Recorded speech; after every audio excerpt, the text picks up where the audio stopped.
Hello and thank you for joining us on Journalist Hangout on Sunday. I'm Ayodele Uzubaku. Today on the program, federal government shut Abuja Parks amid COVID-19 Delta variant panic as Nigeria records highest daily infections in months. Air Force Super Tucano warplanes arrived Nigeria at last as gunmen kill more than 1,000 Nigerians in 1 month. APC sweeps Lagos Council polls, and later on the show, Journalist Hangout Weekend Special is on federal government aggressive drive to electrify unserved and underserved Nigerian communities through renewable off-the-grid projects. I'll be hanging out with Babajide Kolade Otitoju and Adewale Adeoye. If you are ready, let the hangout start now.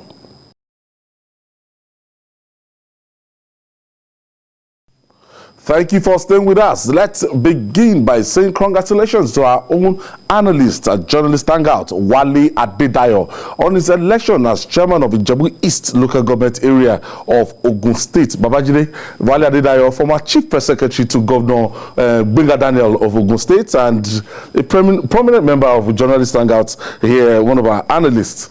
Yes, we certainly enjoy that. At last, our friend has become Alaga Council. From Babalawo to Alaga Council. Yes.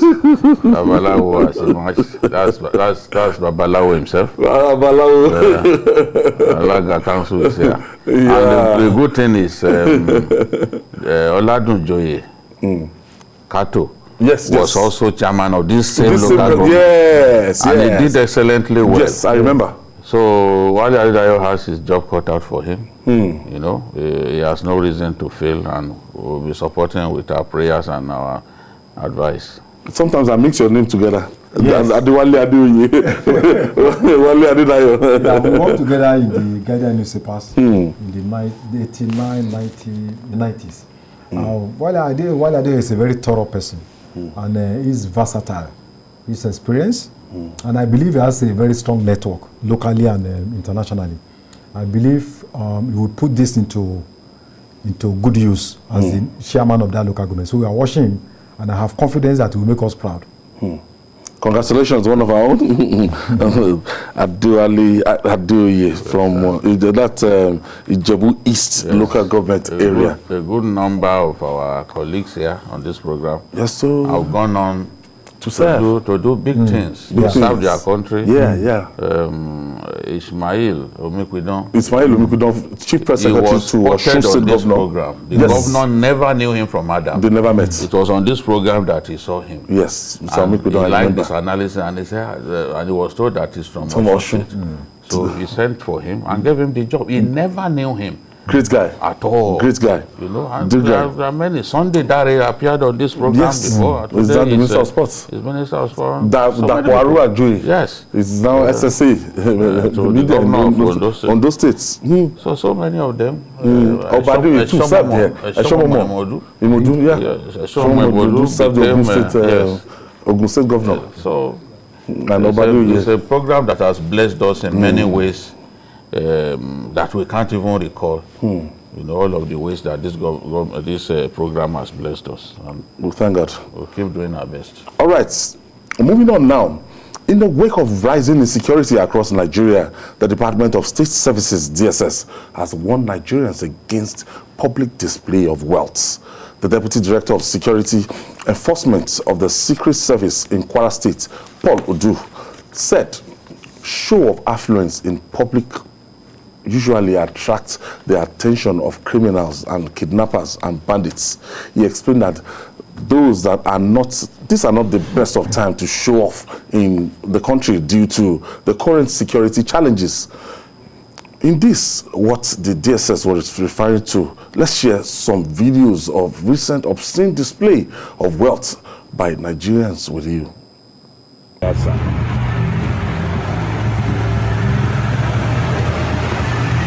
The arrival of Jones.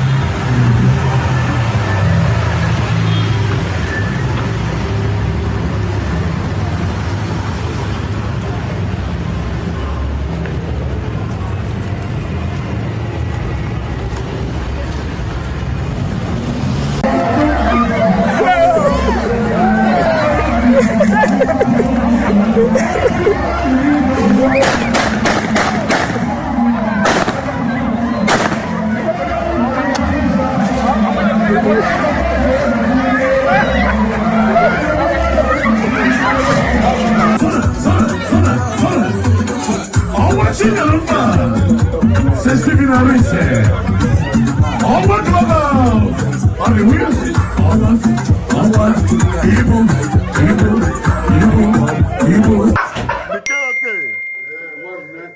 Abesugo.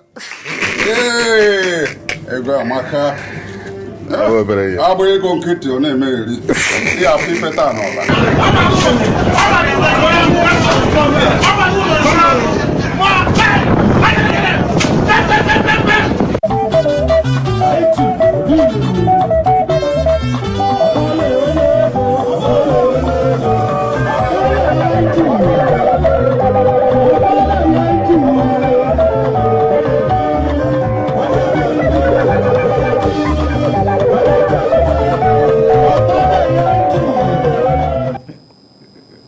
Babajide, we are not in any way against successful people, and we are not against people that we, show the goodness of God in appreciation and everything. But this is not just the best time in a country where over 100 million Nigerians are living below $2 per day. The poverty, unemployment is 33.3%. Things are not just 54% now. The latest figure is 54%. Hey? Yes. This 33% was years ago. It's 54% now. So if half of the population. So we are moving closer to South Africa. South Africa, the unemployment rate is 70%. That's why any little thing that happens triggers violence, looting. We just pray that things will get better. How can you describe this? Amidst all the hunger in the land and the extreme poverty that is as apparent as daylight, it makes no sense to be throwing money around in this way. People can say what they like, but this is my opinion. It makes no sense to be throwing money around in this manner. And in future, you see that the Americans will be tracking these Nigerians who are throwing money around like this. When they get into their country, they become somebody already targeted, a marked human being. You saw Hush Puppy when he was doing his own. Some of the people cautioned them, he accused them of poverty, he abused them. Jealousy. Of jealousy. Because in our country, sometimes when you tell the truth, they say you are jealous. It's because you don't have money like him. You don't That's have why access. If you have but it, there are people who have it. more money than that, but they don't flaunt it in Warren Buffett, he stays in his apartment that has been staying for 25 years. Yes. He's multi. What is this life about after all? I don't understand. What is this, for example? What is this? Just throwing money. I'm sure this one it even diminishes people. I've never seen Alhaji Dangote, the richest man in Africa. I've never seen him he will never do anything close to this. He will never do this. That what? So when you are watching them scrambling after wads of Naira notes, you feel happy, but you are diminishing them, you are dehumanizing them without knowing it. I mean, we need to talk to ourselves as a people, honestly. Wale? Well, I think it's a boastful culture, a kind of arrogant behavior. If you work out for money, if you sweat for money out of your labor, hard labor, honest labor, I don't think the best way is to help people is to throw money at them. There are so many decent ways you can help people than to drag them on the streets, scrambling, for stipends that are given to them. And I think this also diminishes the value of our currency.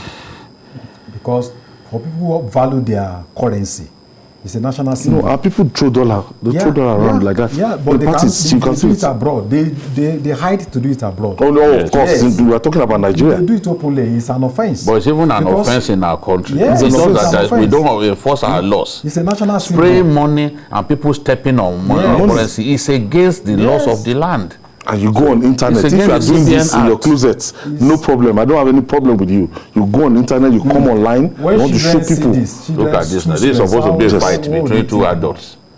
Fighting with? One with pot belly like my own, and the other person a slim guy.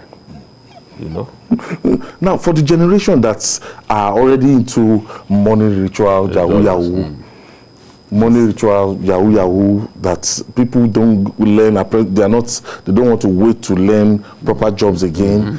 People are always very unsatisfied with what they have. Until they can waste money. Yes, until you want to go to the They never believe way. that they are successful until they can waste money like this. That is that's the problem that we have.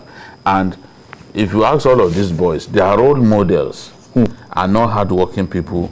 Their role models are people who can spend money in this manner, close down a nightclub, buy a bottle of the inebriating stuff for up to ₦1 million. Those are the people that they value. They believe that that is life. Something is seriously wrong with a generation that thinks like that. Flaunting money recklessly is a way to feel hip, a way to feel that you are successful, a way to feel that you are superior to the other man. No. It shows that you have an inner lack of self-confidence. Yeah. The real people, the people who have so much money, the richest men in the world, and some of them much younger than the people that we are talking about, they don't throw money around like this. You never see them. They still live life of modesty, you know. Some of them, just one house, stay in one building, in one house. They don't have many cars. And it's like that. So I think that one, even the law frowns against stepping on Naira nose, ill-treating our currency the way that some of these guys do. We should be able to enforce our laws, but some of the people should even enforce the law. They are always seen hanging around this individual. So how will they enforce the law? All right. Moving on now. The fear of the deadly Delta variant of COVID-19 is now the beginning of caution in Nigeria. The federal government has shut various parks in the Federal Capital Territory, FCT, Abuja, over fear of resurging COVID-19 cases. The head of media and publicity of FCT Ministerial Committee on COVID-19 Enforcement, Ikaruata, said the administration has mounted surveillance at recreational parks within Abuja to ensure compliance with safety protocols. As a sign that the fear is justified, the country recorded 1 death and highest daily infection in months on Friday. 10 states and the FCT recorded 317 fresh cases of the virus. Babajide, this is not looking good at all. No, still, people are not taking this serious, but it's ravaging us.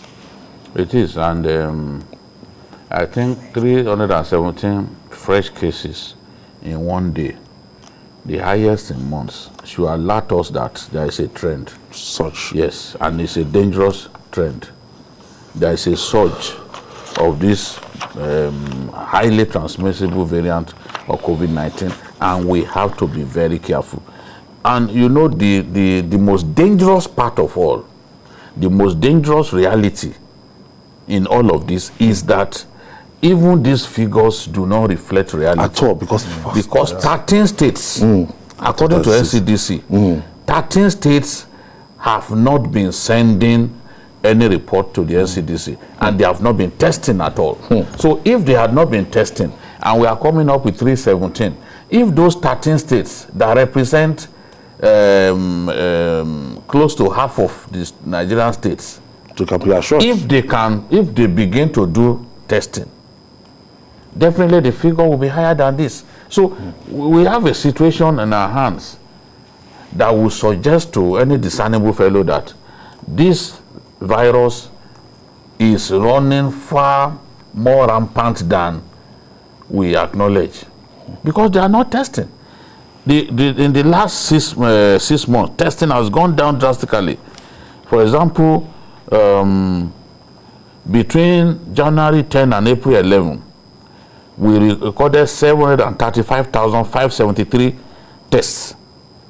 But in the last 3 months, April 11 to July 11, we've had 521,738 tests recorded, which, as you can see, is a margin of more than 200,000 deficit. So the rate of testing is going down. When you bounce the last 3 months against 6 months ago, the rate of testing is going down. More states like Abia, Adamawa, Anambra, Bauchi, Benue, Borno, Ebonyi, Kebbi, Kogi, Niger. Kogi is not even a surprise anyway. Niger, Taraba, Yobe, and Zamfara, they are not testing at all. They are not testing. So whatever is going on in those places, we have no means of knowing. Which means that these figures definitely would be far higher if we were to allow testing to happen in all of these states. Well, we were told that this Delta variant is deadlier, far deadlier, and some people, they don't know. You just find that, oh, after a brief illness, you know, they're dead now because a lot of people are not paying attention to this third The symptoms from what you have had are not as severe as the other variants. And that is why we need to be more careful. It is better to err on the side of caution. And I think that's why I think what Abuja authorities did was quite good. If you watch what is going on in India, you know, you discover that more people are dying. And we cannot just sit down to say because we have survived the first wave, the second wave, then everything is normal. We still need to be more cautious. We need to take precaution because there's nothing unique about Nigeria that we cannot be ravaged by the Delta variant. So I think we need to be more careful. And this comes to personal responsibility. Even though if government is not testing and all that, people on their own need to take personal measures, safety measures to ensure that they don't contract the virus. Abuja, what do you call it? Hospitals, Lagos, Abuja, we've noticed a kind of, surge in terms of people coming to complain. Yes, and that's why I was told about the case of a woman who already had received the 2 jabs, yet she's been on oxygen for over 2 weeks. So it means that there's no remedy, there's no best way to handle this matter than sticking to those Protocols. biosafety protocols, So we stick to them. We protect ourselves.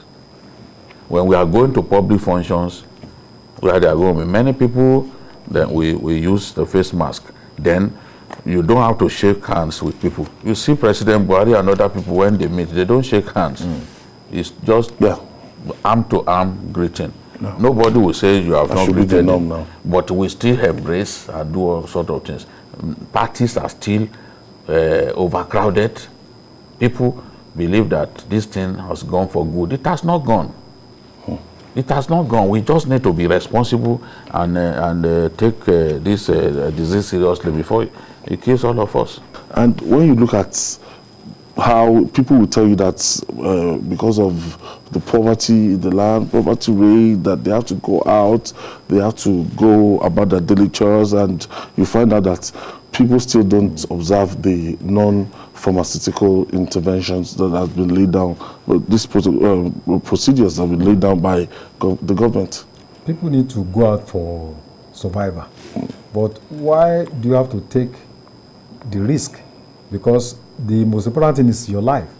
If you are going out to look for food and then you are not alive, how can you even think of going out? So I think there is no excuse for people not to prevent themselves from infection. Interestingly, the measures are not expensive. You can buy, the nose mask just 100 naira. So I mean, it's not expensive. So, and then sanitizers. Clean your hand. You can even do homemade sanitizers. Maintain social distancing. So maintain social distancing and ensure that I think there are very cheap things that can keep us alive. And I don't think there's no excuse for one to go on that kind of plunge. It's almost like self-suicide. We need to take precautions, as far as we can. Unfortunately, some public institutions have relaxed. If you go to some secondary schools, primary schools, when you go and drop your children, months back, they used to have washing basins. Even churches these days, you discover that they have discarded, some of these things. So as if everything is normal. So I think we need to take more precautions so that we can save more lives.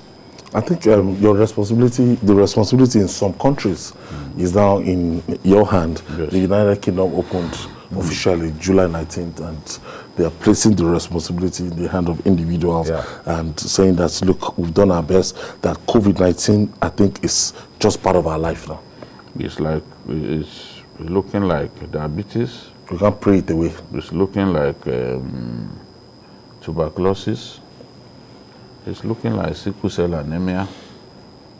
Ailments that you can't simply take a drug and expect them to go. You know, you just have to manage those ailments, and it's the same thing with COVID-19. Now it's looking like something that has come to stay, but we have a choice to protect ourselves and ensure that we don't get defeated by it. If we would do the needful, we can live happily and healthy in spite of the ravages of this virus. But Nigerians are already tired of the measures that were put in place to save us. Look at those little buses that Faleke distributed to people. Those buses by nature are very small, yet we still pack people in them like sardines. And is that the major form of transportation now in Lagos? Everywhere now, especially in this Ikeja area. There are so many, you see them everywhere. Even in inner community road, inner city roads, you see them, you know. So, but the point I'm making is they pack people full of those vehicles like sardines, and it's not supposed to be like that. I keep praying that, and God knows why he decided to spare our lives the way he has done, because we are not close to the Americans in terms of health care infrastructure. But see the way the Americans, they are even dying, even now. Joe Biden described it as the pandemic of the unvaccinated, that the people who refuse to get vaccination are the ones that are dying. Just trying to cajole people to go on. Yes, to because get people to take the vaccine, because the vaccine will most likely help you to not fall sick, but does not insulate you against infection. That is a fact, because all of the vaccines, there is no one that is described as 100% potent. You see them, they have different degrees of potency against this disease. And I think that because the world was not prepared to wait long enough to produce. It was done in a hurry. They were in a hurry. Now we have vaccines that do not guarantee complete protection. That's why even people, you can have 2 jabs and still fall sick. You can have 2 jabs and still get infected. You know? So it's a terrible thing. But Nigerians have to realize that it pays to do everything to stay alive. Because when you are alive, you will be able, you know that your future is brighter. But if you do not do your best to stay alive, then you won't be in position to confront the challenges that are standing between you and greatness. So this is what Nigerians need to take seriously. When all of those the presidential committee was dissolved, and we didn't see this third variant. We didn't see it coming.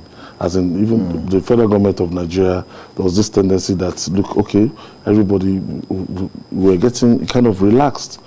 I think we need to take more drastic measures. We got 3.94 million doses and almost exhausted now.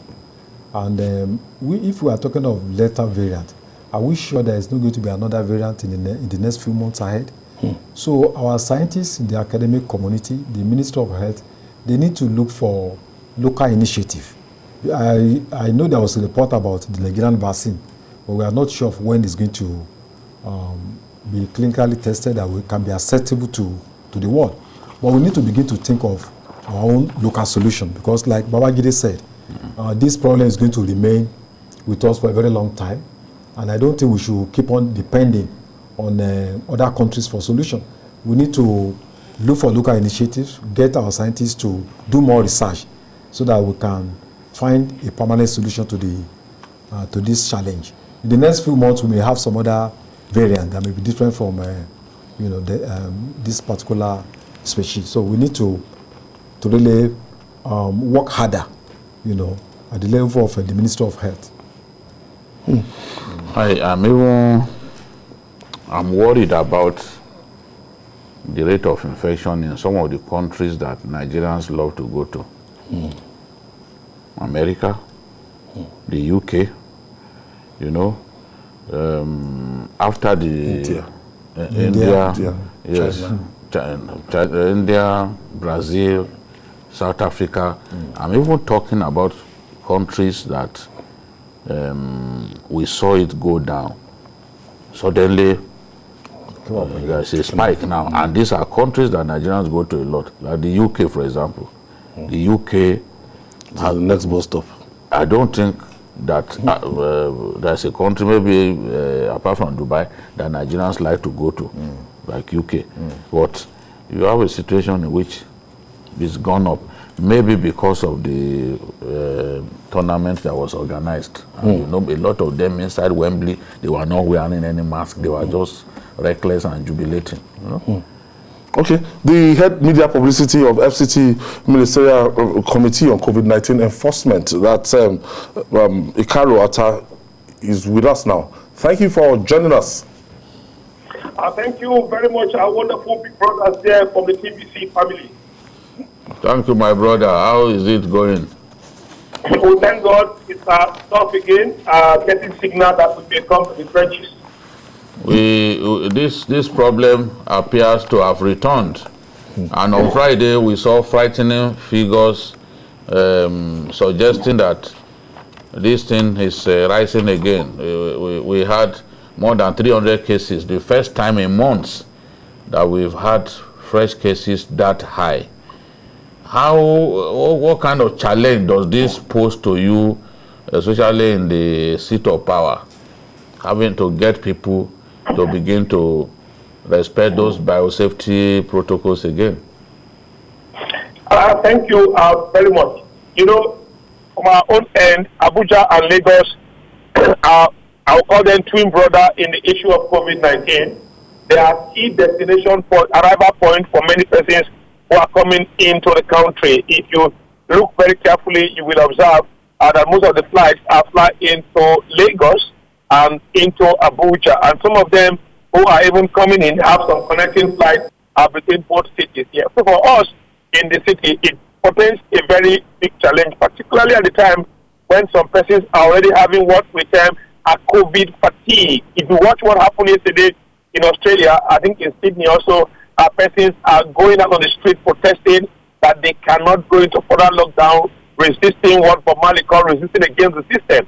I think from our own end here, we are watching it keenly, and we are not very comfortable. We are not very comfortable. Series of meetings have been held. Meetings are currently being held, and I'm very, very convinced from Monday we'll start holding series of meetings. They're hoping that we can actually slow this negative and fearful tide of the Delta variant. I don't know how you intend to carry out your responsibility, because a lot of people will tell you that, look, they have to go out and eke out a living, that on a daily basis, that you cannot stop them, especially in the marketplaces, in the parks and everything. Most of these things are attached to the survivor. Yes, I think from our own end, we did something during the Salah break, which was largely successful by getting the parks shut, because we know very clearly that Tuesday and that Wednesday the parks will be extremely overcrowded. So we got the main parks shut for those 2 days. Even the other parks, what we observed is that persons came into Abuja, and some within Abuja wants to go out, enjoy the Salah. We have to get the parks largely shut. Almost all the parks were shut. Almost all the parks were shut. Just that where we saw something that we really don't like was where some persons, after we shut the Millennium Park, shut Unity Fountain, shut Jabi Lake Park, we saw people not willing to go home. They were not willing to go home. They were determined to enjoy Salah.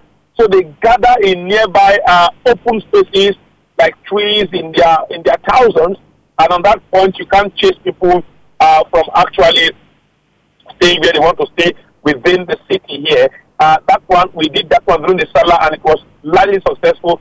Now that we are coming back, the schools will likely soon be resuming, although most schools in the FCT are on break now. The schools will likely soon be resuming.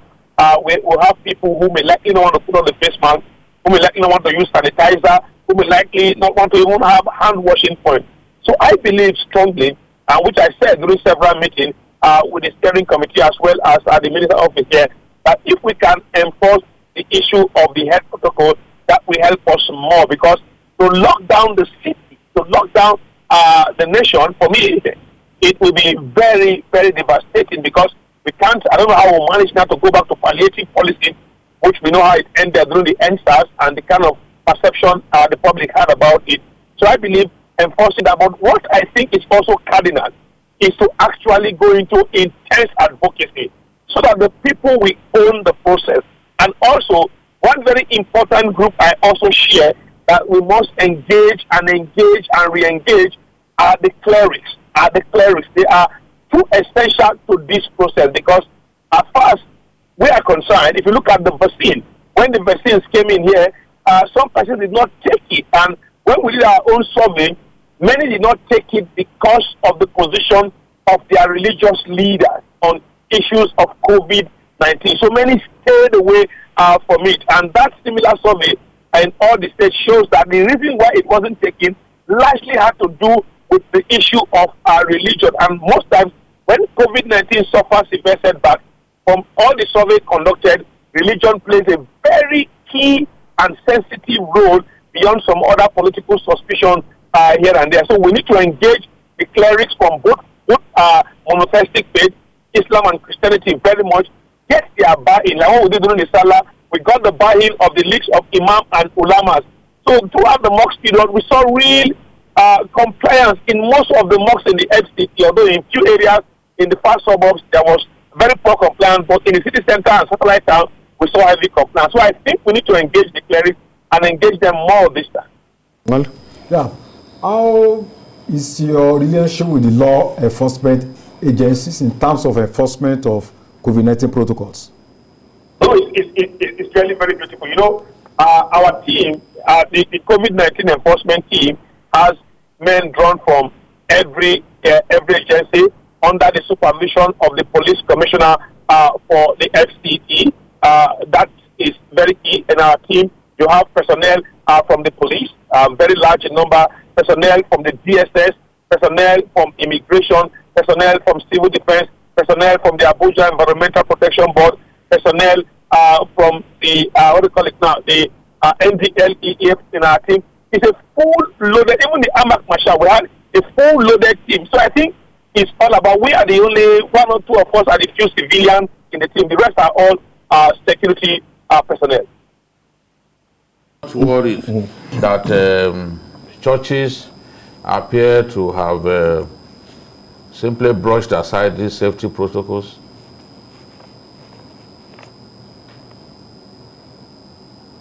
Hello? Are you not worried that across board it will seem like churches have simply brushed aside these safety protocols put in place by government?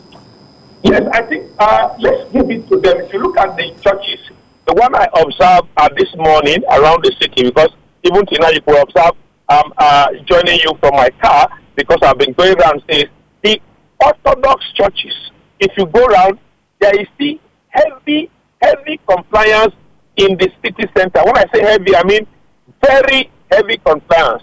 In some other churches where we have also made appeal, we have also pleaded with some persons very strongly. I think those ones are the ones whose religious leaders at the point of headquarters have made comments that really describe COVID-19 as either being antichrist, as either being ungodly, as either being some kind of ploy by some persons to actually change the world order. It is in those churches we have some challenges. But even within those churches, thank you. Thank you so much. The head of media and publicity of FCT Ministerial Committee on COVID-19 Enforcement, Ikaro Arthur. Thank you for joining us. Thank you. Thank you very much, sir. Yes, Jide, this church thing is very funny.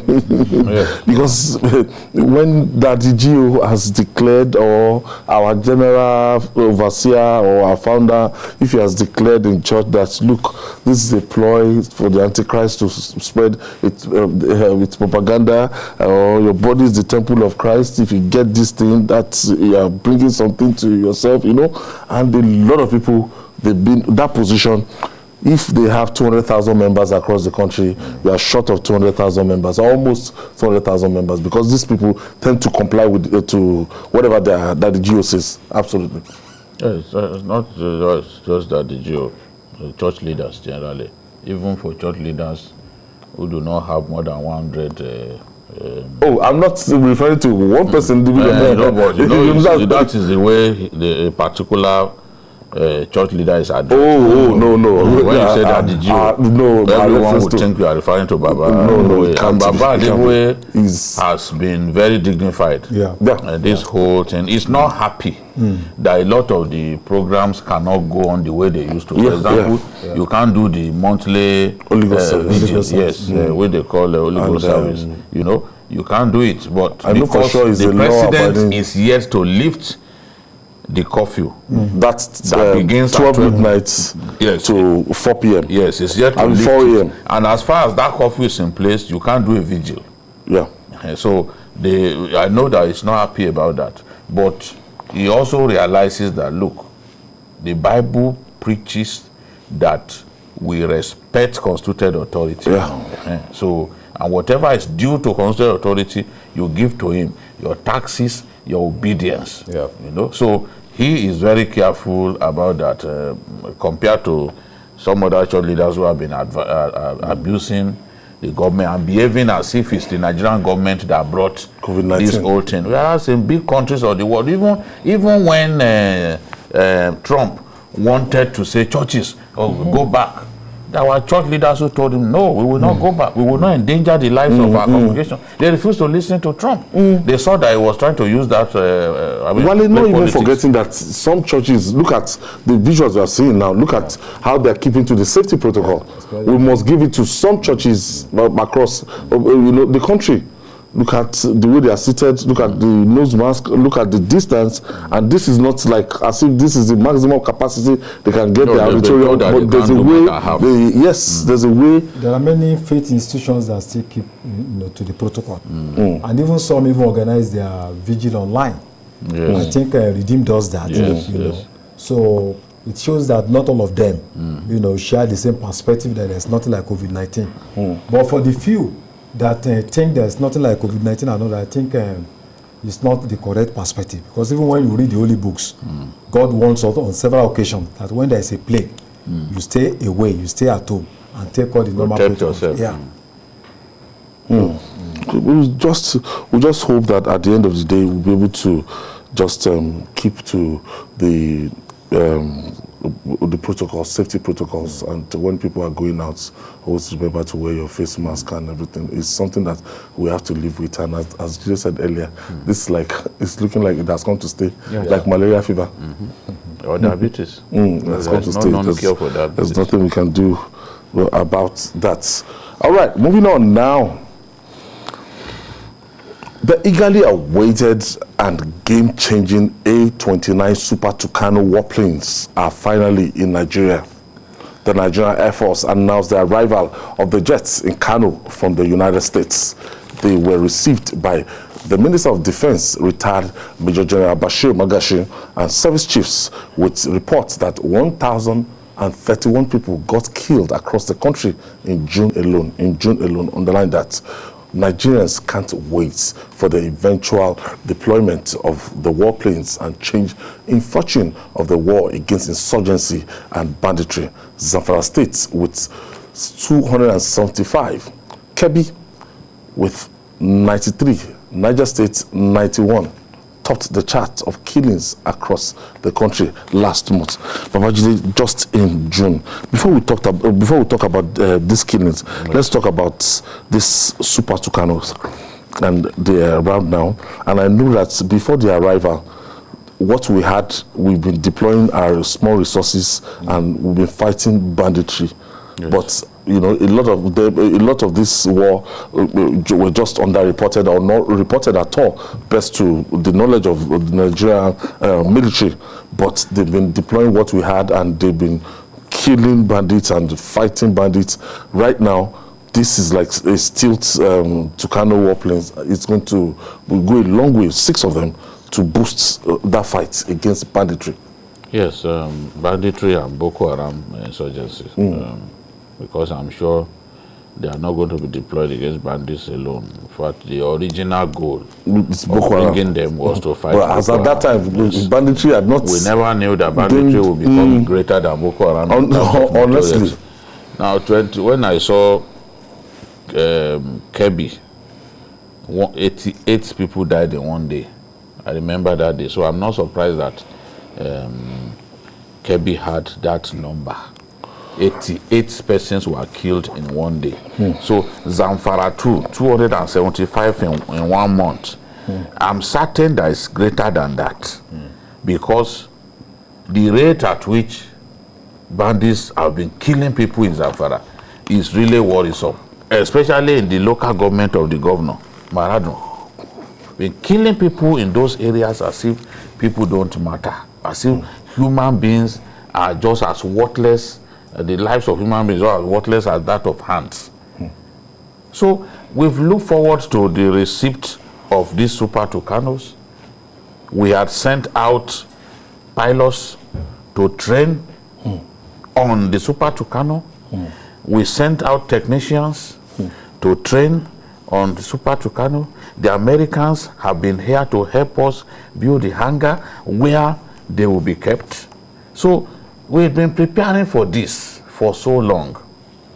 And when you look at since when President Trump gave that order, he brushed aside the Leahy law and allowed us to be able to buy this. Out of that $1 billion. If it was Obama that was president, America would never sell Super Tucano to Nigeria. Because Obama cited Leahy law and frustrated the Goodluck Jonathan administration, stopped them from buying weapons. Even the one that we wanted to buy through the black market, the Chinook helicopters, that we could use both as for troop insertion and for ground attack, he stopped it. The moment he got to know that we were going to buy it from their third party, there is an agreement that you can only sell to a third party with the consent of the original manufacturer. The Trump administration blocked it.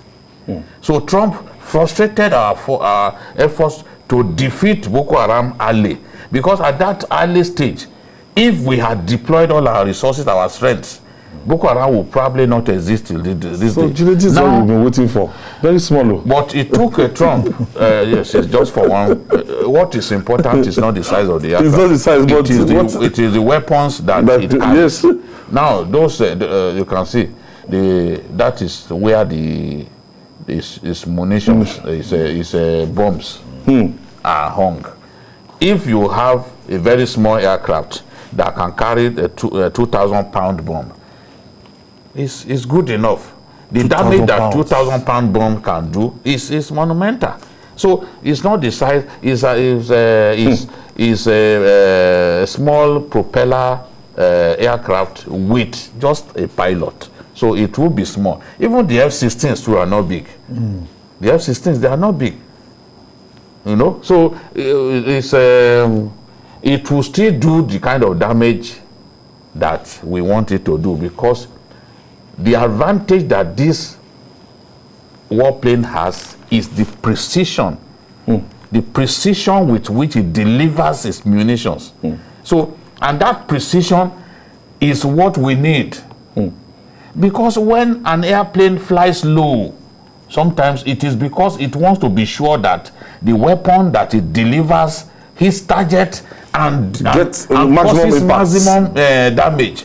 But with an aircraft like Super that has accuracy, that has so you don't have precision. to fly low. Yes, you don't have to fly that low to the point that you are within the range of an enemy that they can use anti-aircraft to catch the aircraft gun, against you. So that is the thing. The plane that came down must have been flying low within the range of the anti-aircraft gun that was fired at it. So with this one now, once you deploy this, they do that damage, they soften up the target, you can now bring in the helicopters. The helicopters will help you to finish the job.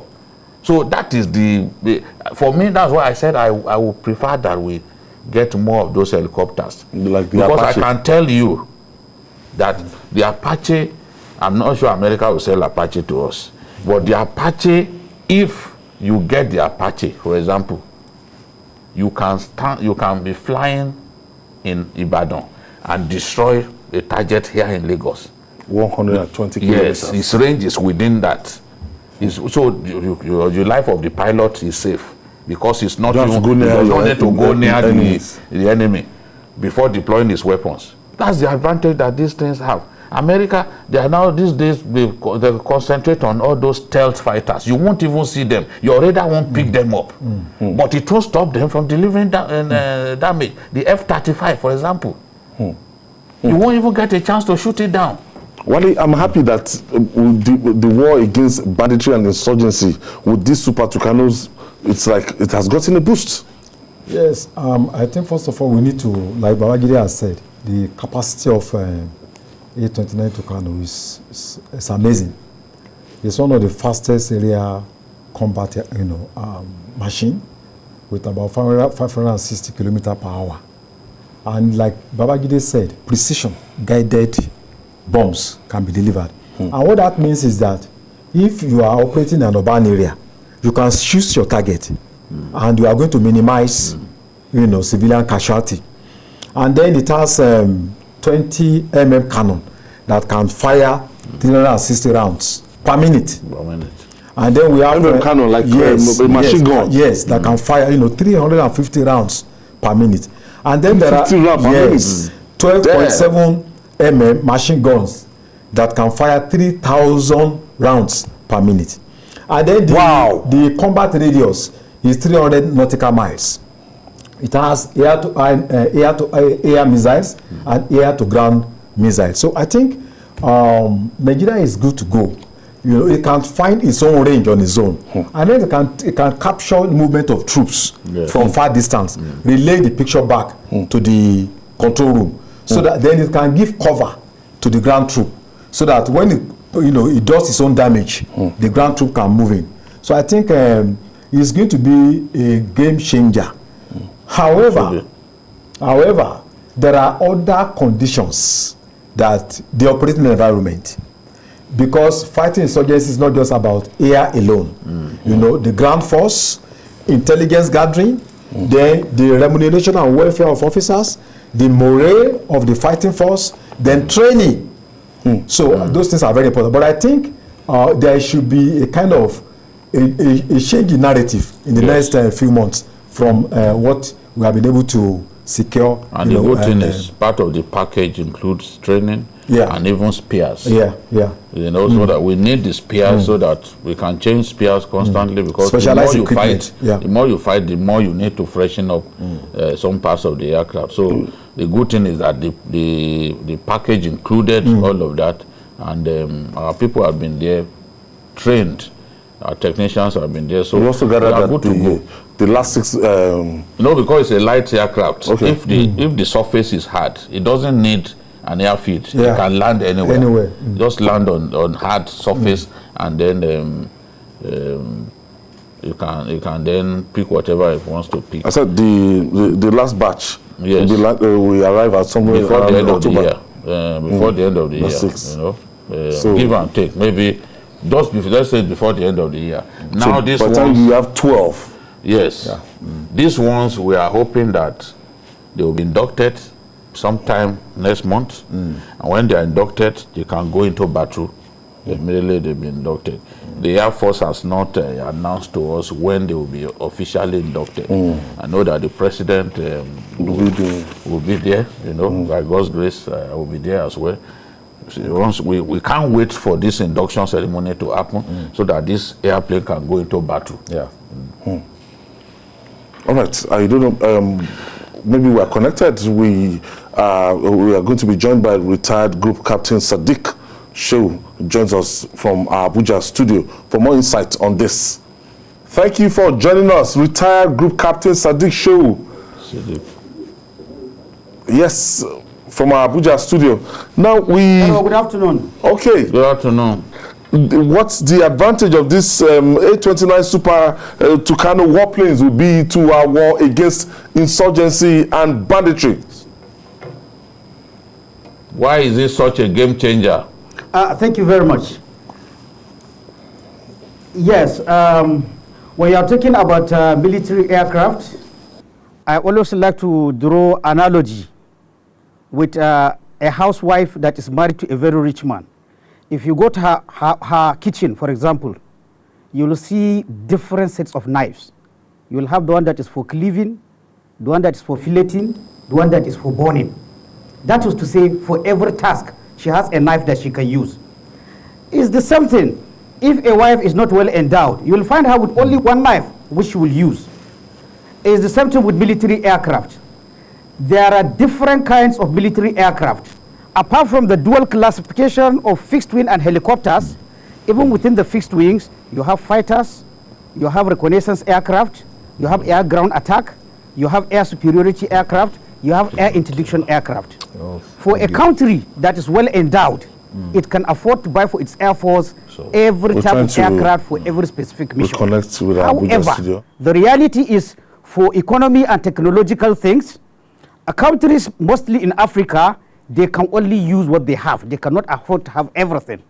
I am putting this premise to know that since the counterinsurgency started, not only the Air Force, even the Army and the Navy, and it is the same with almost every armed force in the world before the arrival of counterinsurgency or asymmetric warfare. The weaponry is aimed at conventional warfare. That is one country attacking one country. Now, when counterinsurgency came in, the search started for an aircraft that will be specifically fitted for counterinsurgency. This search started in the US in 2009, after their experience in Afghanistan, Iraq, and the rest. They found that the F-15, the F-16, the A-10s they were using, they are not specifically suited to fight dispersed, lightly armed insurgents. So what did the United States Air Force do? They launched a competition calling on all arms manufacturers, both within the US, including some companies in Italy, to bring out an aircraft that will be suited for counterinsurgency. They've, of course, designed their criteria. They want an aircraft that can take off from rough surfaces. It doesn't need a very clean airport. They want an aircraft that has endurance. Endurance, I mean how long an aircraft can stay in the air after taking fuel once without air-to-air refueling. They want an aircraft that has a range of nothing less than 1,500 kilometers. Range, that is to say the maximum distance that the aircraft can cover after taking one aircraft. They also want an aircraft, because they want it to fly low, they want an aircraft with turboprop engine, as opposed to jet aircraft that normally fly very high. They also want an aircraft that will give the pilot, since the pilot is going to fly low, it's a balancing thing. He's going to be within range of small arms and light weapons. So they want an aircraft that will give the pilot some sense of protection by armor plating. So they launched this competition, and about 7 aircraft from different manufacturers entered into the competition. By the end of 2011, it was announced only 2 aircraft, the Tucano and the 88 Beechcraft, have been qualified, that they have met all the criteria that the United States Air Force sent. Eventually, by the end of 2011, the Tucano aircraft was adjudged as the best aircraft that can meet all this. So I am giving this to see that in selecting the Tucano aircraft, actually the leaders of Nigeria, they did very well. The military advised very well, because it has not been like that in other purchases. Sometimes we purchase things that actually our armed forces do not need. Yes. Now, People may ask, what has the Air Force been using for the counter-insurgency? Like that woman that has only one knife to do everything in her kitchen, that's what the Air Force has been doing. That is the reality. We have been using basically the Alpha Jet and the Chinese F-7 to prosecute the war. But these are fast jet aircraft. They fly very high, 10,000 to 15,000 kilometers. They are jet engines, so they cannot operate low. They don't have endurance. The highest endurance you can get from the Alpha Jet, that is when you fly high, is 3 hours, 30 minutes. So you can imagine if Alpha Jet moves from Kaenji to Maiduguri, by the time he arrives, you can subtract the hours, the minutes it's waste, and it can stay only, it has to also calculate the time it will take it to go back. So this is normally what we have. The aircraft will arrive, but it cannot stay long. When you talk of that endurance, what does the Tucano has? The Tucano can fly in the hands of a good pilot. The Tucano can give you 6 hours, between 6 hours 30 minutes and 8 hours 24 minutes. So that is to say, from whichever part of Nigeria the Tucano flies to where the action is, you can be sure of getting 3 hours of action, and that is what the troops on the ground need. The F-7 we have been using cannot even give you 2 hours. But they say necessity is the mother of invention. So that's what the Air Force has been doing. In addition, it is good for Nigerians to know that the Alpha Jet, which I must say has served Nigeria very well, is an aircraft that was purchased in 1979, and for lack of anything better, we have been using for the counter-insurgency. The Alpha Jet is out of production from Germany, where we bought it. Since 1992, that aircraft is no longer in production. What does that tell you? It means you can, with your money now in the market, you cannot get the spare parts for the Alpha Jet. Again, we have to acknowledge the effort of successive Nigerian Air Force leadership in collaboration with local industries like Innoson. I know the Air Force have been able to fabricate some, not all, of the Alpha Jet spare parts, and it is through this innovation only that Air Force has been able to fly the Alpha Jet up to today. But no matter our innovation, the days of the Alpha Jet are gone because it is no longer in production. So when you look at this background, you will see that the Tucano, in terms of range, in terms of endurance, in terms of protection for the pilot, you spoke about an aircraft being shot down recently. The Tucano, the cockpit is protected by Kevlar armor. The cockpit, so the pilot and the engine are covered by that armor. That's where small and light weapons cannot penetrate through it. Again, another advantage that the Tucano has, it is the only aircraft so far that Nigeria has bought that can launch standoff attack. At a distance of between 8 to 11 kilometers, the Tucano can launch its weapon and hit its target once it's locked on the target. That means at 8 kilometers, the Tucano, using some of its armaments, can hit you without you even hearing or seeing the aircraft because it's about 8 kilometers away. This is very important because, again, like you said, you have to think of the protection of the pilot. We don't want one man with a catapult to shoot down our expensive aircraft. So you can stay back and shoot from a range once you lock on the target. If you have to come forward, the armored cockpit will give you some protection. And in case the pilot needs to eject, the Tucano also has a 0-0 Martin Baker ejection seat. This is probably one of the best ejection seats you can have in the market. At any altitude, the pilot can eject, and then he can be assured of landing safely. Another advantage of the Tucano, it has an onboard oxygen generating system. You know, when fighter pilots fly above 10,000 meters, the oxygen is very rare there, and they need supplemental oxygen. In the Alpha Jet we used to have before, we used to use liquid oxygen. But the Tucano, by some innovation, once you own the engine, automatically the engine has a way, it also produces oxygen. So for the comfort of the pilot, that is very important. Another ergonomic I find in the Alpha Jet is that, in the Tucano, is that the design of the cockpit is made in such a way that whether a male pilot or a female pilot, will be comfortably seated in that aircraft. Finally, you always talk of armaments. It can carry a variety. In fact, in its class, it is the only aircraft that can carry 130 different configurations. You want to carry bomb, you can carry. You want to carry missile, you can carry. You want to carry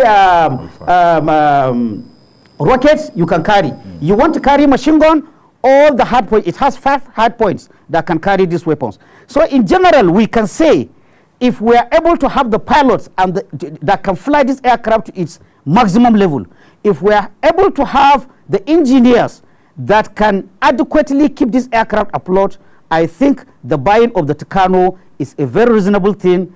It is, if you are looking for a dedicated counter-insurgency aircraft, within the money that Nigeria can pay, Tucano is the aircraft. And this is attested by the fact that as we are talking now, over 20 air forces, especially countries that have counter-insurgency, they have bought the Tucano. It has been tested, battle tested. And going forward, please, I want to advise that the military and the political leaders, this is always what you need to do when you are going to buy any equipment, whether Air Force equipment, whether Army equipment, whether Navy equipment. How many people have bought it? The number of air forces that buy an aircraft tells you that the aircraft is good. How has it performed in actual battle? Tucano has been tested in Colombia. It has been tested in Philippines. It has been tested in Afghanistan. And especially in Colombia, in fact, the Tucano is credited with bringing the FARC rebels to accept surrender and negotiate with the Colombian government. The only thing we hope, like I said, is that the government will continue to support the armed forces, because it is important to do a very good analysis when you want to buy any equipment, so that you don't end up buying what the military does not need. And again, I have to commend the federal government, because in all honesty, those of us that are, military analysts, we are not particularly impressed when we see a country like Nigeria buying 1 aircraft or 2 aircraft or 3 aircraft. You don't buy aircraft like that. The least you can do. Thank you for your comprehensive analysis. So I am happy to see that. Thank you for all of what you have said. And I have to admit, just as you said, that this was a very good decision taken at that time by the then Chief of Air Staff. I remember interviewing him at the Air Force Base in Yola, and I asked, why Tucano? And he took his time to explain why they went for Tucano. I also asked him about the Apache helicopter, and he said recent wars showed that Apaches were lost in combat because it could be downed by even an AK-47 if it is targeted. So and it's very expensive. So this was a good decision that the former Chief of Air Staff took. A weapon that we need, that has been tested even around us in Mali. It's been tested in Mali, tested in Afghanistan, countries that are similar to us even in terms of vegetation. So we thank you so much for your insight, but we also think that we need some ground attack helicopters. What is your advice to government at this time, and what's your rating of the Mi-35P that we continue to use for ground attack operations? In talking about security is too important to play politics with it. So honest, when we talk, we should talk of reality. Definitely, if you look at the kind of threats, whether you call it banditry, whether you call it economic sabotage in the Niger Delta, whether you call it all this kind of low asymmetric threats, it is basically a helicopter battle. You can imagine if in the 6 geopolitical zones, we have at least 3 or 5 helicopters dedicated to each geographical zone.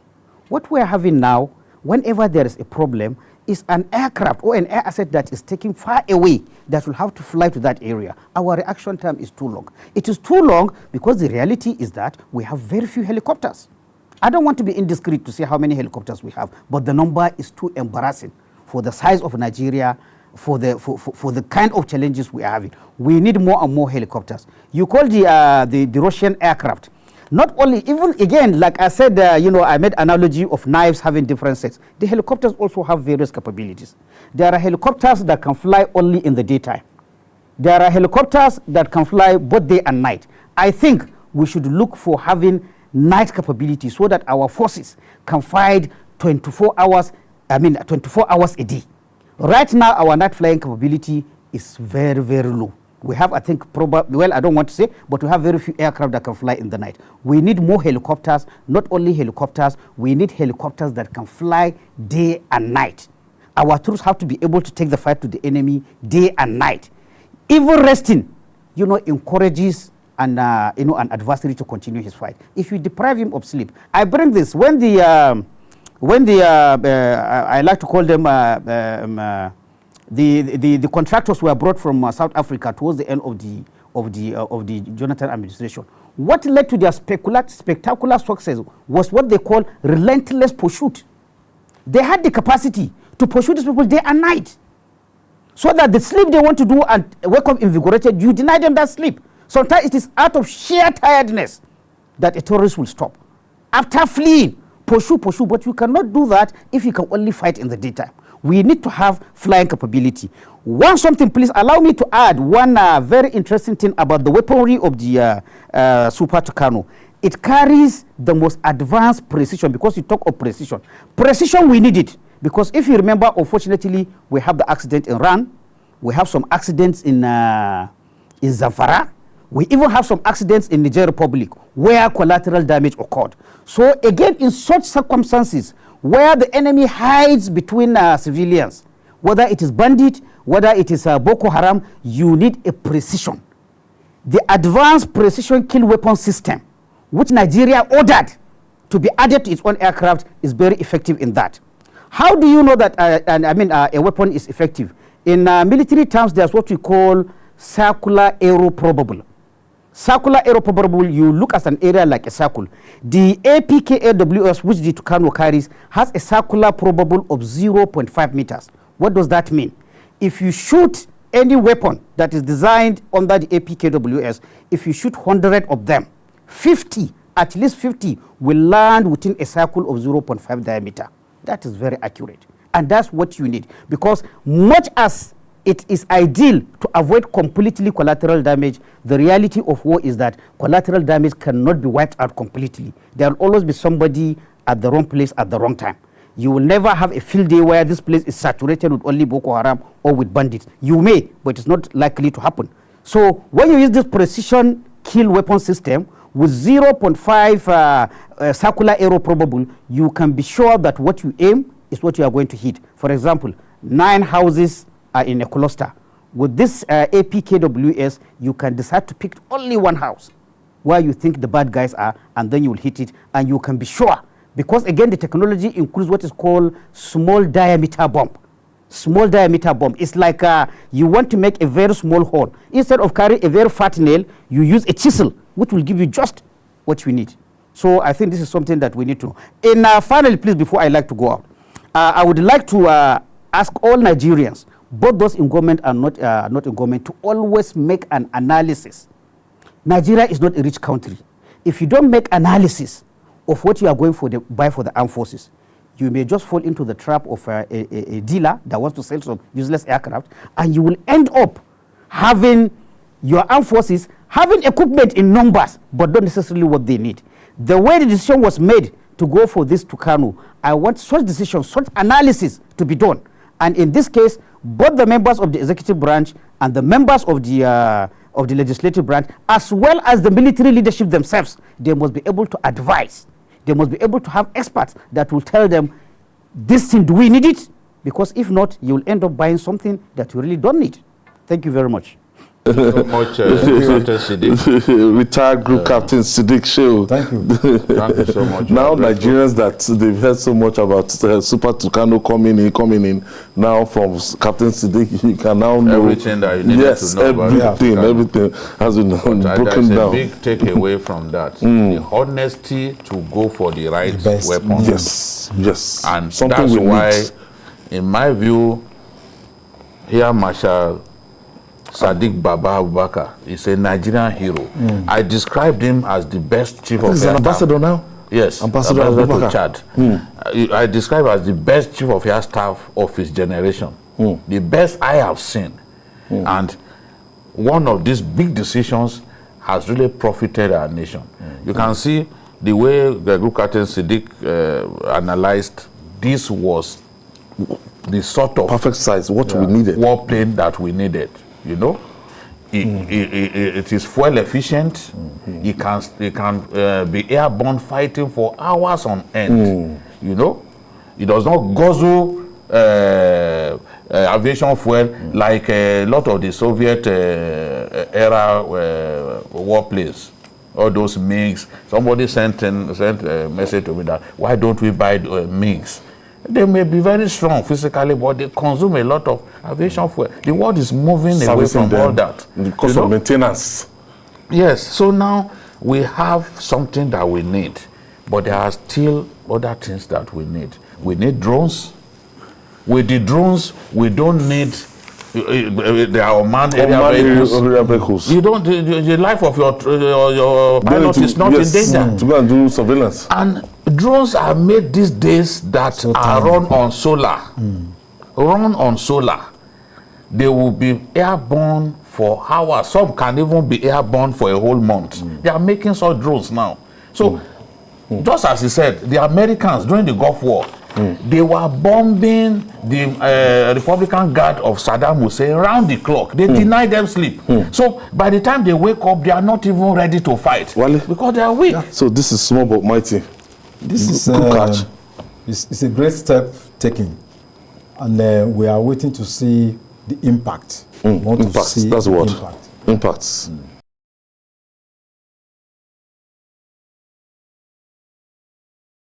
Moving on now. The All Progressive Congress, APC, routs the low turnout of voters were expected ahead of local government and local council areas election in Lagos on Saturday.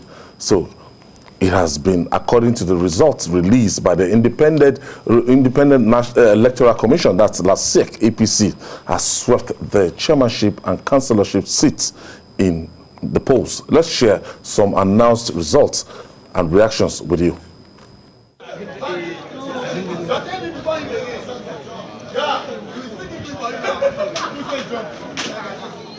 am also very, very happy having people who are very much behind success of our great party, APC. And you can see us, it's peaceful and we are voting, and the Lagos State Independent Electoral Commission are doing fantastically well. The people of Abuja at the same time have been cooperating with the LASEC, you know, with the government, and at the end of the day, they are showing more support, you know. I know the struggle that we young men have to go through before we get an opportunity to serve. For me, I think a lot of young persons should get involved in politics. I know a couple of people that are also making waves in the political scene, and for me, I think it's a good one, and we're hoping that more people come on board.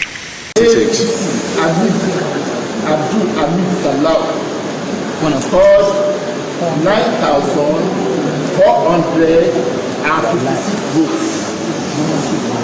9,456. That Advantage of the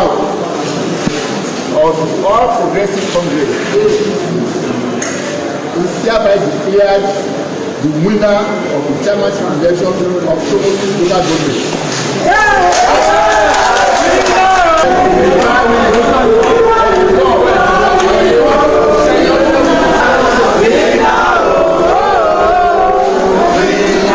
Valentine O. Bramo of APC is hereby declared the winner of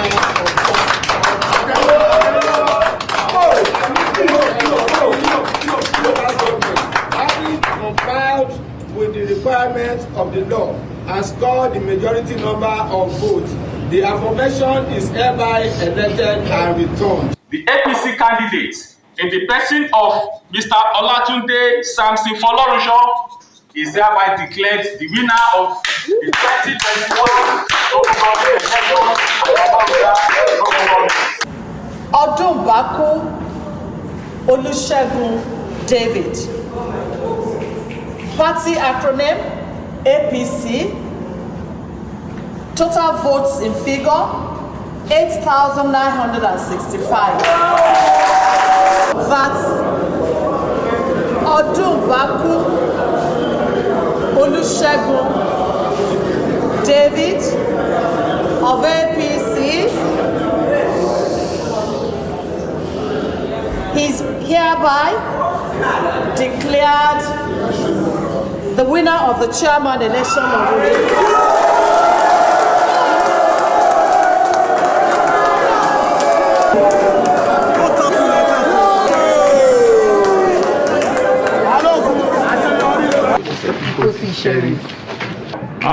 For APC, we have 15,700 votes. Wow!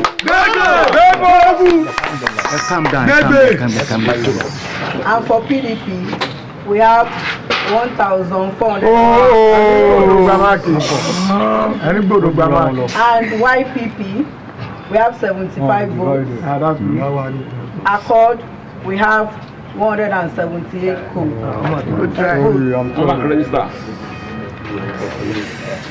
I hereby declare APC Bada Abolande Sami as a winner or as the chairman of Ikosi Sherry local government.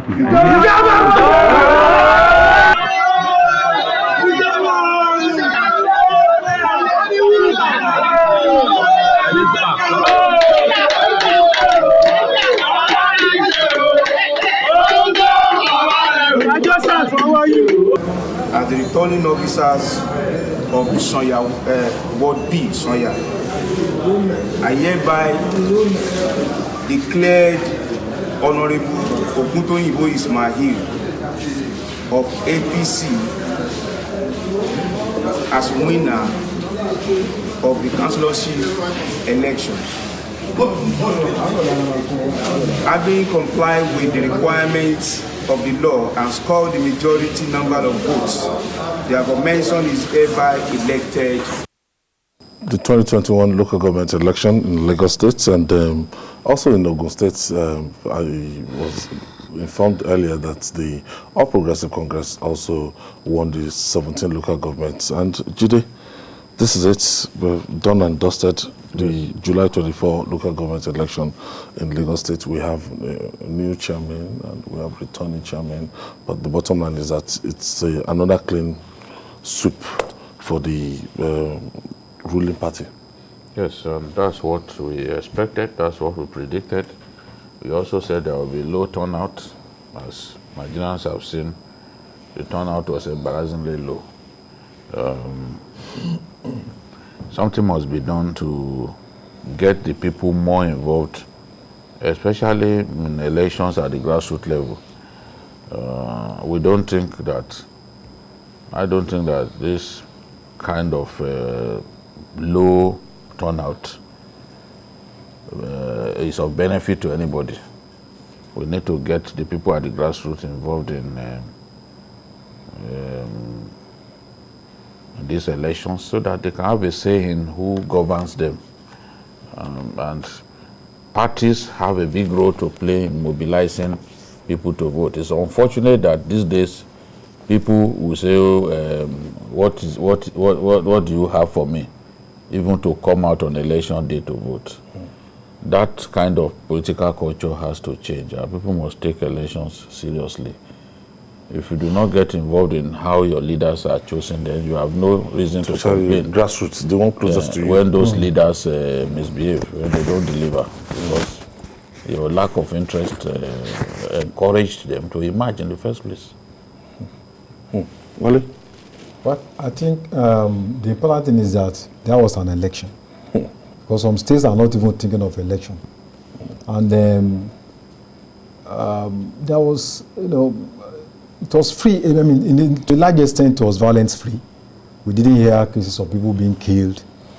And I think, like Babagidi said, traditionally people are less enthusiastic about local government elections. If it's time for local state elections, federal elections, people show more interest. And this is due to so many factors. In local areas, people feel the impact of the government, state government, more than what the local government chairmen are doing. And I think to a very large extent, the local government election should be of interest to many people, because that is where most people live, and whatever government does in that area should be of concern, to people in rural areas. But what we have seen over the years, even from these, 80s, is that when it's time for local government election, people hardly come out. And so what we are seeing in Lagos is not unexpected. And for APC to have won overwhelmingly in Lagos should also not be a surprise. The political trend has been in power since 1999. It has unchallenged control. Unfortunately, too, the opposition appears to be self-defeatist. I monitor what was going on before the election. There were no campaigns by the other political parties. There were no posters by the other political parties. So when two people are fighting in the ring, and the one before the whistle starts has given up, automatically the trophy goes to one side of the ring. So the other party didn't do any campaign. There were no rallies. There were no. It's like they gave up, even before the start. So being defeated should be expected. The fact is that there is no organized opposition to the APC in Lagos State. So I think this victory for a long time may continue, and I don't think the people see those who claim to be in the opposition as a viable alternative in terms of looking at the pattern of PDP performance in other parts of the state of the country. That does not mean that APC is the best, but a party that wants to defeat the APC in Lagos State must come out with a superior program, that is tested, that the people have confidence. As for today, I think the APC will have a long time to rule Lagos State. Yeah, we have the spokesman of the All Progressive Congress in Lagos State, Sheye Oladejo, joining us via Zoom. Thank you for joining us, Sheye.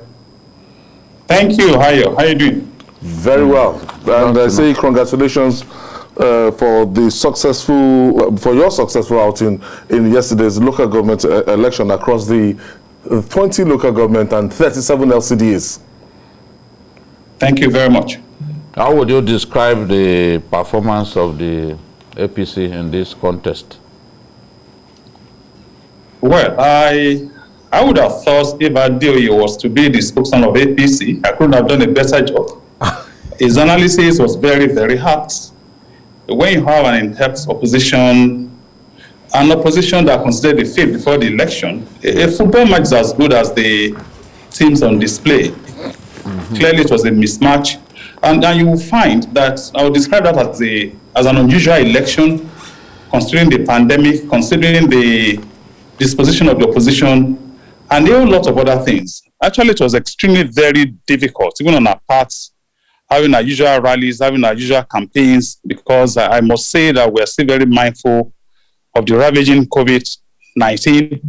And I must also say that the results of the elections are an affirmation of the confidence of the people of the state in the APC-led government at the state level and the various local governments. The turnout could have been better, perhaps with some more organized opposition that would rather not concentrate on alleging election rigging before the D-Day and put their house in order. I think our democracy will be the better voice. But it makes for synergy at the local governments and the state level to have the same party calling the shots there. We're going to have a necessary cooperation to ensure security of lives and property in Lagos and general welfare of our people.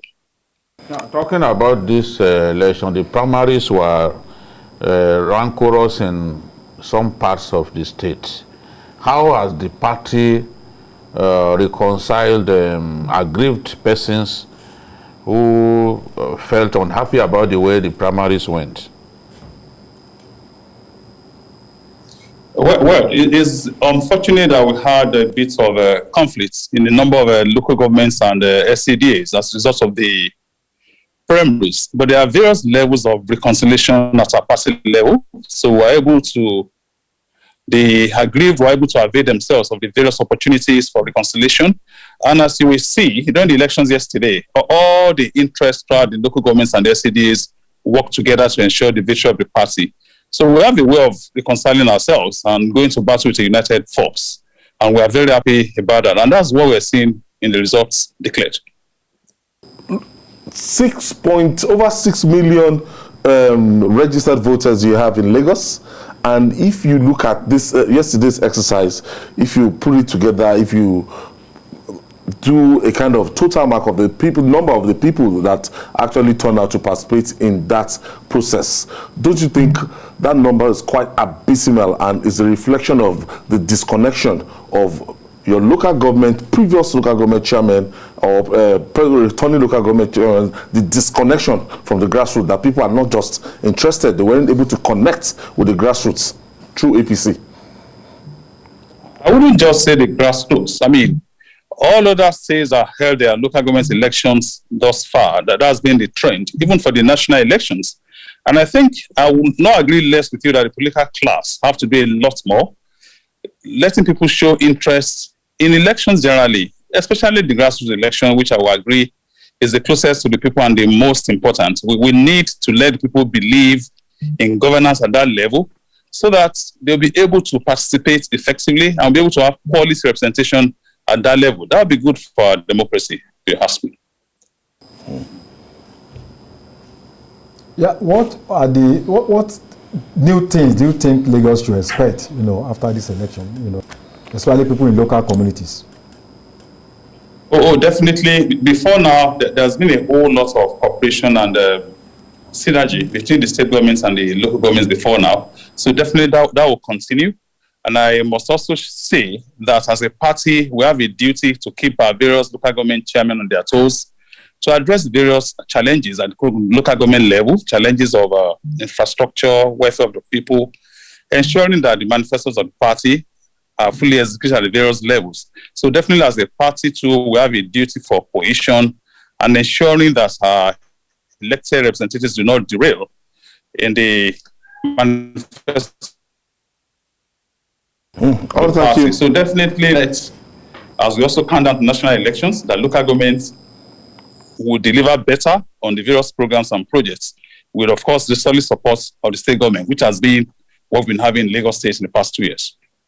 Badejo is the spokesman of the Lagos All Progressive Congress, APC. Thank you for joining us today on Journalist Hangout on Sunday. Thank you. Thank you, Ayo. Thanks. Wow, reaching home stretch now to our Journalist Hangout Weekend Special, which is on the federal government's aggressive drive to electrify unserved and underserved Nigerian communities through renewable and off-the-grid projects. Let's share Babajide Kolade Otitoju's story with you. The Rural Electrification Agency was created by the Electric Power Sector Reform Act of 2006 to facilitate the provision of affordable supply of electricity in the rural and semi-rural areas of the country, targeting residential, commercial, industrial, and social activities in such areas. The agency is mandated to concentrate on providing off-grid solutions like mini-grids and solar home systems to rural dwellers.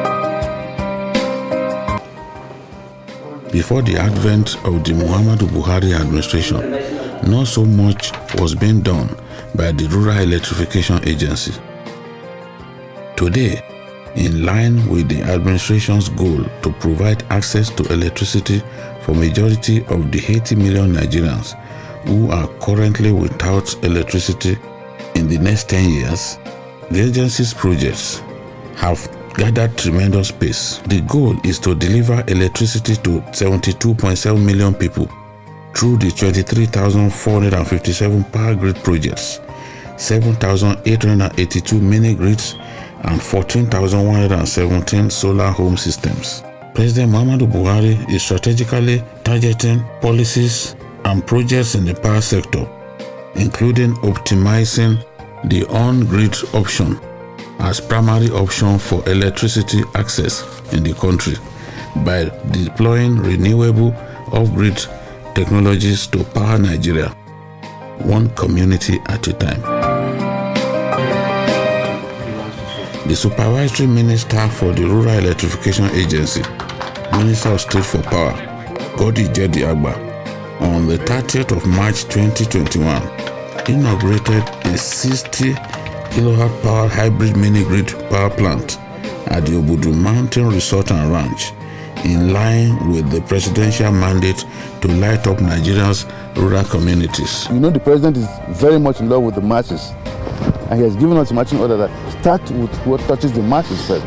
And I too have that feeling that the masses should be first considered in everything, because they have nothing, nowhere else to go to. You and me could go to a big hospital. If I fall ill, I can go to ABU teaching hospital. You fall, you can go to UI, University College Hospital Ibadan. How many of the poor people can afford to go to UCH? Before they even reach there, if transport even to go to UCH from maybe even Ogbomoso, it's difficult, isn't it? But here, at least there's a dispensary he will go to. If he has a big cut, the dispenser will stitch it, even though he's not a surgeon. He will sew it and stop the bleeding at least before you go to a major hospital. That's the primary health. And I feel that is where we should start. The minister also flagged off the 100 kilowatt power isolated mini-grid at the Bottom Hill community of Obanliku, while urging the community to take full advantage of the clean and reliable energy. The minister stressed that the essence of the project was to change the socio-economic status of the Obudu people. Mr. Jedi Agba affirmed that REA is his baby, and he is committed to energizing rural communities and stimulating businesses in such areas.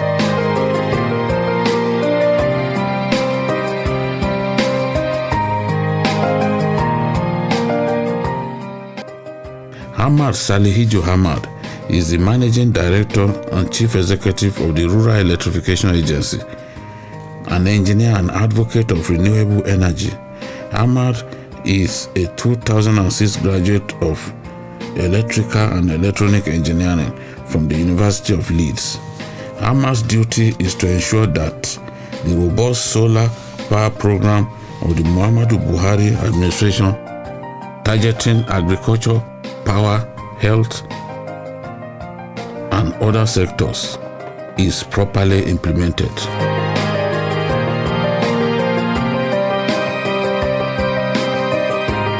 I traveled to Abuja to have a conversation with Ahmad Salihijo Ahmad on his 5-year strategy of taking power to Nigeria's unserved and underserved communities. So I've been personally to a few of our mini-grids, and I can see that there has been a lot of acceptance from the community.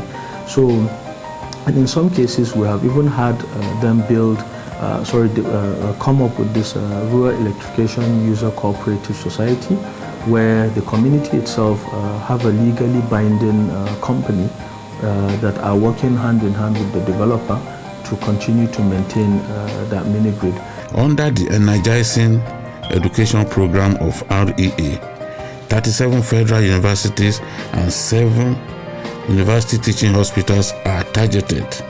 180 interns from 9 universities shall be involved in the construction of 1,052 projects. So initially the government went about this providing funding from its own budget for the first phase to provide power for 7 universities and 2 teaching hospitals here in the country, of course. So to that vein, the BUK that you just spoke about, UNILAG, University of Nigeria, and also Usman Danfodio University in Sokoto, FUAM in Makurdi, and a few others have currently been actually commissioned, including FUPRE as well, Petroleum University in Delta, and also the FUNAI in Ebonyi State. So we have actually commissioned 5 of those projects, and they are fully functional as we currently speak. But once again, because of the success that we had in bringing those projects on board, what we found is that the World Bank and the African Development Bank now provided us with further support where they are taking up. So the World Bank has actually dedicated $105 million US to build another 9 captive power plants for universities. 7 universities and 2 teaching hospitals. Training of students to be part of the process of construction, maintenance, technique to run the plants is in line with REA's strategy of allowing private sector and community ownership of the plants as a way of guaranteeing sustainability. This is clean, reliable power. You are able to use this power, to provide it to the unserved and underserved, while still keeping cognizance that these are all environmentally friendly products that we are using. There are about 100 million Nigerians who are off the national grid. The Rural Electrification Agency's broad electrification effort seeks to reduce this staggering number by providing affordable, easily accessed, safe and efficient electricity supply to people in the rural areas especially. We're able to do 12 mini grids, so just like what you saw here, we've done 12 across the country. We did in Ogun, in a Karaoke community, extremely rural community, just like Ogun, where we commissioned. We did one in Katsina, in Batagarawa local government.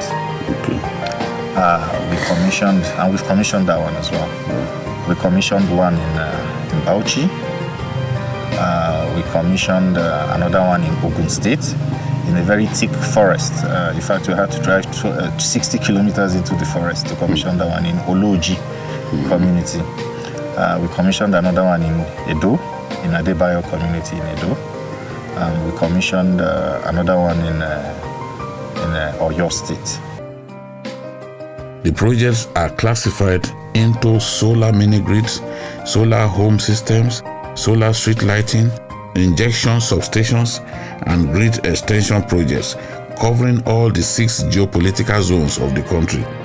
And whenever a community takes possession of a power plant, the joy of its residents knows no bounds.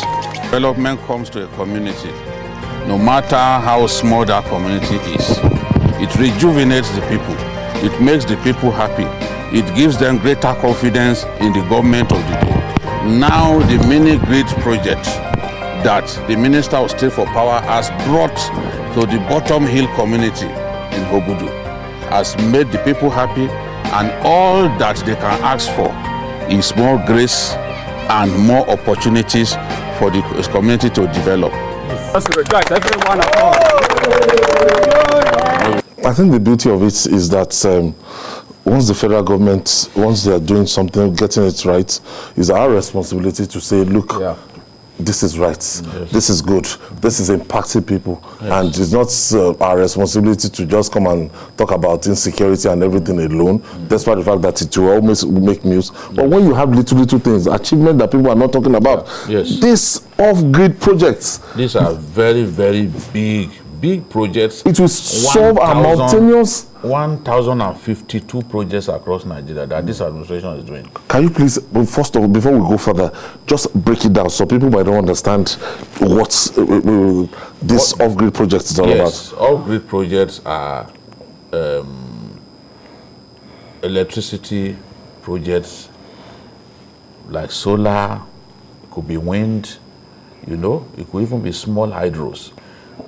What is meant by off-grid is the fact that the electricity is not sourced from the national grid. That's the main problem. Yes, it's not sourced from the national grid. So when people who are using public electricity supply from the national grid, when they don't have electricity, you have your own 24 hours. That is the beauty of it. It's not connected to the national grid. We have seen now that you can actually provide electricity for Nigerians without relying on the national grid. And when people begin to enjoy this, their own is more constant, it is safer, it is even cheaper to deliver. Why can't we diversify and multiply it? That is what they are now doing now. You can, if you have some business clusters, you can actually give them renewable energy. And everyone, they will have constant electricity supply. It's reliable, it is clean. Because talking about globalization, the world does not want all these pollutions and the rest. And you know, gas-fired power plants will bring pollution, whether we like it or not. But this renewable energy is very clean, no noise. That is what this government is doing in federal institutions. 37 federal universities will get this electricity supply off the grid. Already they are enjoying it in Bayero University. That one is one of the biggest off-grid power projects in Africa. So they are not going to be connected to 7.1 megawatts is what they are going to give Unilag, give Ife. University of Ife. And already some universities like the Federal University of Petroleum Engineering in Efurum, they already enjoying their own. The Federal University in Makurdi, they are already enjoying their own. There are many things that we see that this administration is doing that they are not making a lot of noise about it. The vice president, nobody's talking about this. Nobody is talking about and some of the people who try to show that they love the government. All that they can do is abuse other people. They can't even go out and find things, projects that the government unique projects like this. Yes, but they will go after people for saying the truth. You know, and you ask them, do those people, do they even know what they are doing? The VP went to Kazaure in Jigawa State to launch the project meant to deliver electricity to 5 million homes. And is this kind of arrangement? Yes. Solar powered largely. 5 million homes. And they are now targeting communities that are, you know, many Nigerian communities are off the grid, though. They are not on the grid. So now it is those communities, they need money, they need this electricity to rejuvenate businesses in those places. So when you now go to give them light, look at Obudu, Cattle Ranch. For years they didn't have electricity. That's the problem. And it has affected that business. The Minister of State took this off-grid power project to the place. They now have it. Then the bottom hill community, the community at the base of the mountain, they also gave them. There's no way you see them doing things like this. As an individual, I'm encouraged to let Nigerians know that they are doing this. But when I criticize them, that's where you want to cut my head.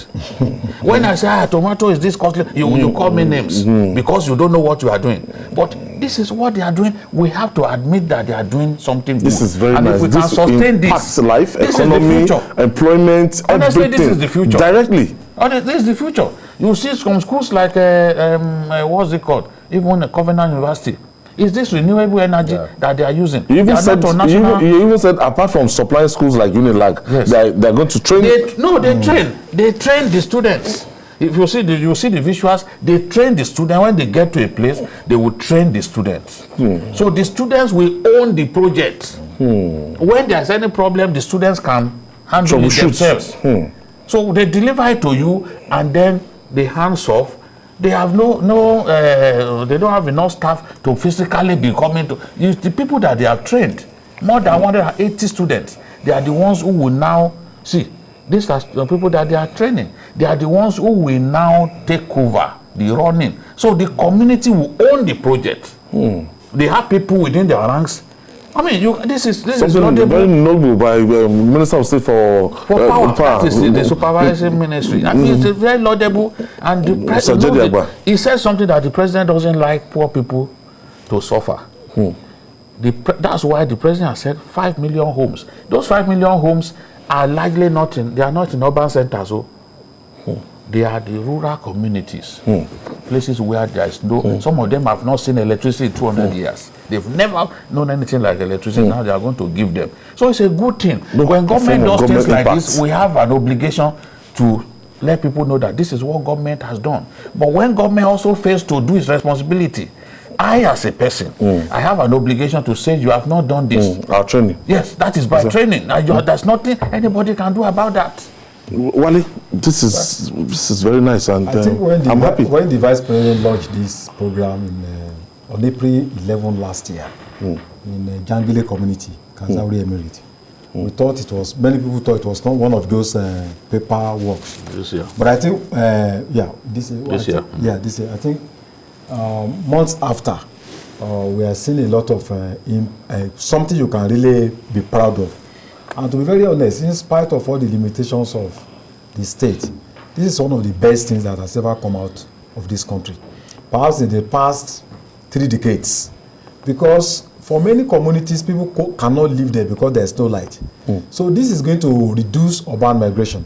More people will even move from urban areas to local areas. Small-scale businesses of course, can it's going to industrialize local communities.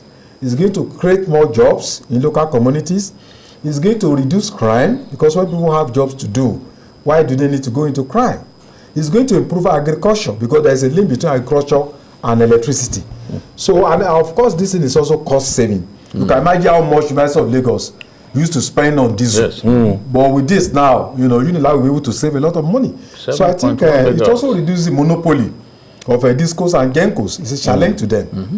Like they don't live up, they may be overtaken by time. So I think this is quite impressive, and it's unfortunate millions of Nigerians are not even aware of this kind of progress. It's quite commendable. When there are good progress, we need to be honest enough to say that they are very, they are very good. I think this is one of those striking progress that we need to commend. And the interesting thing, I was speaking with Sanofi here, and he told me that look, even those local communities, they show a greater zeal to pay for electricity consumed than people in urban centers. He said because in the local areas, just the same way the MD, Salihijo, explained, said, because in the local areas, they know themselves. So if your house is owing, people will be looking at you with to be shameful. So they pay. So the possibility of sustenance is guaranteed. And they know that you are not going to be in 1 year bill and it will be expensive for electricity that is not used. They know that they are using it, and it's not expensive to put together. It's not if you must give people electricity from the grid. You know how expensive you run wires, you run this. Estimated bill. Yes. Look at a state look at Borno State. Borno State for almost 6 months now, they've not had electricity. Maiduguri has been in darkness. Boko Haram plunged them into darkness. We talked about, I met the Minister of State for Power. Minister of Power. Saleh Mama. I asked him, I said, when are you going to restore light to Maiduguri? He told me that yes, we have almost finished. They finished the thing. Boko Haram went back there, destroyed the transmission lines again. Now for almost 6 months. Since before the last allow, not this one allow, the one before the last. They've not had lights. You can imagine if they had this off-grid arrangements. Yes, definitely. They will look at how it's affecting business. In that place with the heat, at the heat of the heat, the people endured. People that deployed their generator. They went through fasting like that. They went through fasting inside darkness in Maiduguri because of Boko Haram. You may not hear people talk about it, but that is the truth. They've not had light for almost 6 months. This is a fact. Now, whereas there is alternative to electricity from the grid, that you only be needing that infrastructure that comes from. You can imagine if we have it here in our place. You know how much we spend on diesel here. It is a big capex, whatever. Now, if we had it, we don't need anybody bringing a bill, estimated billing, huge billing that is just cut throat.